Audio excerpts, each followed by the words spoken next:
ओम नमः शिवाय दुनिया का सबसे प्राचीन और ताकतवर मंत्र। इसका मीनिंग समझते हैं। सबसे बेसिक मीनिंग तो ये है कि हम शिव की आराधना करते टाइम उसको नमस्कार कर रहे हैं कि ओम यानी कि आत्मा, ना का मतलब अर्थ, मा का मतलब पानी, शी का मतलब आग, वा का मतलब वायु, या का मतलब स्पेस। और जब हम ये मंत्र करते हैं तो हमारे शरीर के जो 5 तत्व हैं वो बैलेंस होना स्टार्ट कर देते हैं। जैसे कि यहाँ पे सांस्कृतिक समागम हुआ था अंतर्राष्ट्रीय, वहाँ पे 1000 फीट राम जी की मूर्ति प्रतिमा बनने के लिए घोषणा किया गया था। तो उससे हम स्टूडेंट को तो कोई बेनिफिट नहीं है। आ जाओ बाबू, तुम्हारे सवालों का जवाब देना ज्यादा जरूरी है। चलो भाई देखो अपने क्या। बिहार में कितना यूनिवर्सिटी है प्राइवेट बड़ा सा? प्राइवेट तो सर कोई नहीं, क्योंकि साईं तिरुपति बालाजी यूनिवर्सिटी चलाता है, तुमको पता है? श्रीडी मंदिर जो है वो कॉलेज चलाता है, हॉस्पिटल चलाता है, पता है तुमको? गुरुद्वारा में कोई भूखा वापस नहीं आता है, पता है तुमको? नहीं। अगर बड़ा मंदिर, और एक मंदिर है जिसका नाम तुम लोगों ने सुना होगा, हनुमान मंदिर का नाम सुना है? कैंसर का अस्पताल चलाता है वो, पता है? सस्ता में इलाज होता है वहां पे। तो मंदिर इतना सक्षम होगा ना तो बिहार का विकास भी होगा।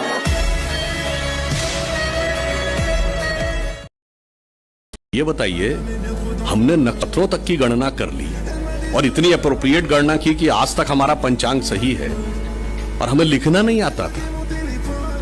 वास्तविकता यह है कि हमारी जो सामर्थ्य थी वो इतनी आगे हो चुकी थी कि वहां पर लिखने की आवश्यकता नहीं रह जाती थी। अब एक छोटा सा उदाहरण आपको बताता हूं। हमारे यहां वैसी भाषाएं थी जिनको कि आप एक रिदम में ही बोल सकते हैं, इसके लिए बोलने की आवश्यकता थी, सिर्फ और सिर्फ लिखने से नहीं। अब जैसे उदाहरण के लिए शिव तांडव स्तोत्र में कहता ना, जटाटवी गलत ज्वल प्रवाह पावित स्थले गले लंबे लंबिताम भुजंग तुंग मालिकाम, आगे डमट डमट डमट निनाद बट डमर वयम चकार चंड तांडव तनोतो ना शिवा शिवम। अब ये डमट डमट डमट लिख के बता पाएंगे ना?